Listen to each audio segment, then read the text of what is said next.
Charles Rain is a notorious British terrorist who has orchestrated multiple bombings, assassinations, and other heinous crimes. He even tried to kill the governor. But despite his criminal record, he has never been captured. The truth is that Charles is also an escape artist who uses his power and deception to elude the authorities. In the first scene, we see him in a surgery room with several doctors surrounding him. Turns out, Charles is about to undergo a procedure to completely change his facial appearance. This is the 10th time he is about to do so. When the head doctor inquires if he needs any anesthesia to bear the pain, Charles refuses, stating that he likes pain. He wants to undergo the surgery in a completely conscious state. Meanwhile, some cops have gathered outside the building. Someone has tipped them off about Charles's whereabouts, and they are here to storm the surgery room and finally apprehend him. But before they start the mission, the chief cop warns everyone that Charles is a dangerous assassin who is capable of killing several men single-handedly. He's a right troublesome bloke, and he knows how to give them the beans, you know what I'm saying? Hey, what?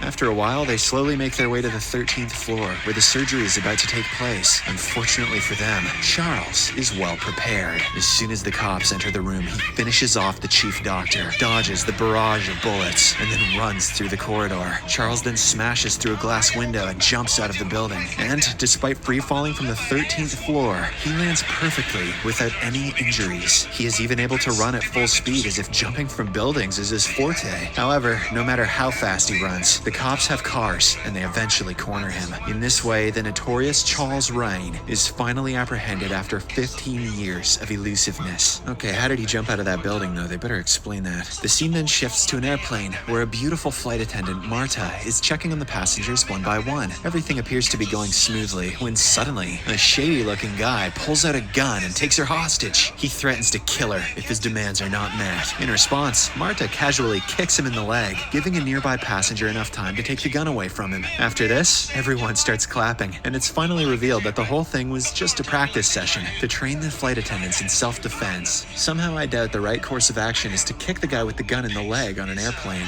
The shady-looking guy is John Cutter, decorated soldier and retired Secret Service agent who is known for his tough stance on high-level crimes. After a while, the general manager of Atlantic International Airlines, Sly Del Vecchio, arrives and takes John away. It appears as if the two are good friends. Sly asks him to get back in the business and serve the nation once again, but John refuses. He mentions that he no longer wants to risk his life for others. Nonetheless, Sly offers him a job as the head of the counterterrorism unit in Atlantic International Airlines. John thinks for a while and finally accepts when he is told that he only has to work twice a month. I thought my life was just about getting kicked in the balls by hot flight attendants, but guess this'll do. Elsewhere, Charles is escorted to his cell, where his attorney is waiting for him. The latter reveals that the authorities are planning to take him to California and execute him in the chair. The only way to avoid it is if Charles pleads insanity. Unfortunately, the notorious terrorist doesn't take the suggestion in good terms, and he bashes the attorney against the table, claiming, "I am not insane." In the next scene, we see a shirtless John meditating and reminiscing about his past. The movie then flashes back to a few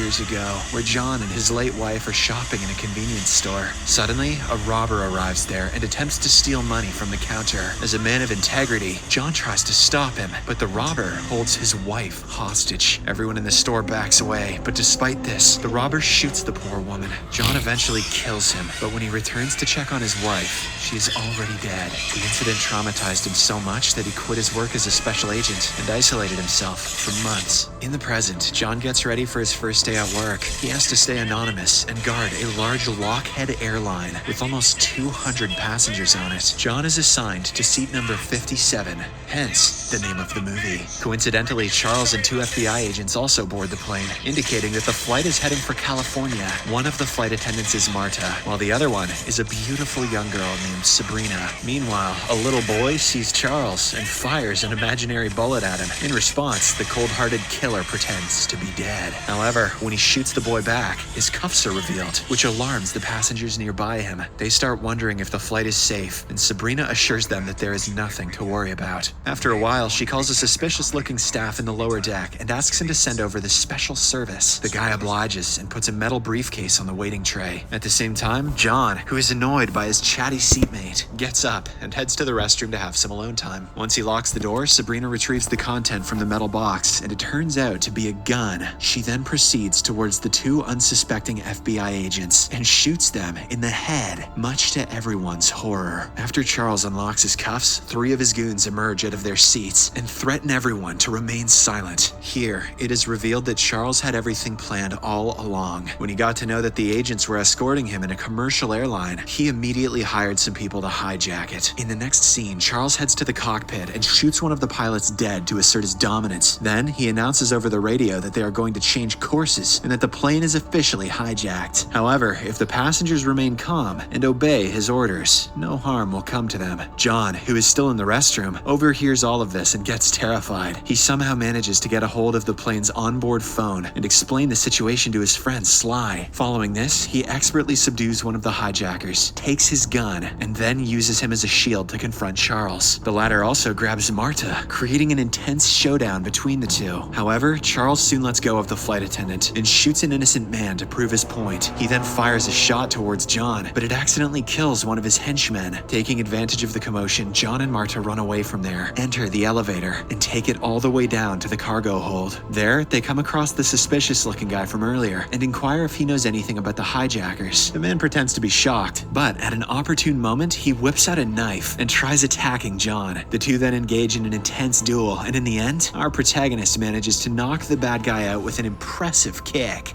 If only he was that good at doing his taxes. After tying him up, Marta and John head to the avionics section of the plane, where the latter proposes that they dump all the fuel and force an emergency landing. Marta strictly opposes the idea, as it could easily result in a crash, but when John explains that it is their only way, she allows him to proceed. Once the fuel is almost empty, the two head towards the landing gear, as it is the best place to jump out of the plane without sustaining many injuries. Fortunately, the plan works, and when Charles learns that they are running low on fuel, he requests the pilots to make an emergency landing at the nearest airport. Meanwhile, at the Atlantic International headquarters, Sly and his superiors find out that the hijacked plane is preparing to land at a small airstrip in Lake Lucille, Louisiana. Hence, without wasting any time, Sly boards a chopper and heads to the location. Elsewhere, John and Marta are waiting for the plane to land so that they can jump out of it. Few moments later, the plane eventually comes to a halt, but when the two are about to jump, one of the hijackers ambushes them from behind. John is pushed out of the plane, while Marta is taken hostage once again. 2 cops arrive at the scene and immediately arrest John, despite his best attempts to claim he was the head of security on the plane. Doesn't change the fact that you didn't do your taxes, buddy. As he is being escorted away, Charles makes contact with the control tower, and the chief sheriff, Mr. Biggs, answers him. Charles immediately makes his demands clear that the plane needs to be refueled inside 10 minutes. In return, he promises to release 100 passengers. When the sheriff refuses to accept the deal, Charles kills 5 passengers to make a statement. This terrifies Mr. Biggs, and he finally gives the green light to refuel the plane. After a while, John is brought to the control tower, and even Mr. Biggs thinks that he is one of the bad guys. His doubts are finally confirmed when the cunning Charles calls him once again and lies that John is one of his men who escaped after betraying him. Hearing this, Mr. Biggs orders his officers to lock John in the basement, but the latter impressively fights them off, grabs a police motorcycle, and heads to the airstrip. Meanwhile, after the plane is refueled, Charles releases 100 passengers, as promised. However, taking advantage of the commotion, he also sneaks out with a suspicious-looking guy and another man. The 3 then head to a nearby fair. At the control tower, the FBI finally arrives and asks Mr. Big to give a full report on the situation. When the sheriff mentions that they had beat up and caught John Cutter, the head agent gets angry and finally reveals that John is one of them. Tax evasion be damned. Elsewhere, at the carnival fair, Charles and his men are secretly tailed by John, who is still adamant on catching them. Unfortunately, his cover is blown, and one of the hijackers attempts to shoot him, but misses. An innocent person takes the bullet, resulting in full-blown chaos. Meanwhile, John climbs up a Ferris wheel, and one of the hijackers follows him there. The two engage in a small tussle, which ends with the man being chucked off the Ferris wheel, resulting in his immediate death. If only he were that good at fighting off his taxes. After this, John jumps onto the unsuspecting Charles, and eventually subdues him. As the FBI and the local officers take him away, Sly Del Vacchio also arrives and congratulates his friend for successfully tackling the terrorist. However, little did they know that the problem is far from over. Charles threatens the officers that if he isn't let free, his goons on the plane will start killing the passengers one by one. An enraged John tries to negotiate with him, but to no avail. So, with no options left, the FBI and the other officials decide to let Charles back onto the plane. However, they have an idea. They will deploy snipers on top of a nearby building, and as soon as Charles and the other hijackers appear in sight, they will be shot dead. Why not just kill Charles in the first place? always. His goons are idiots, they'll just give up if he's dead.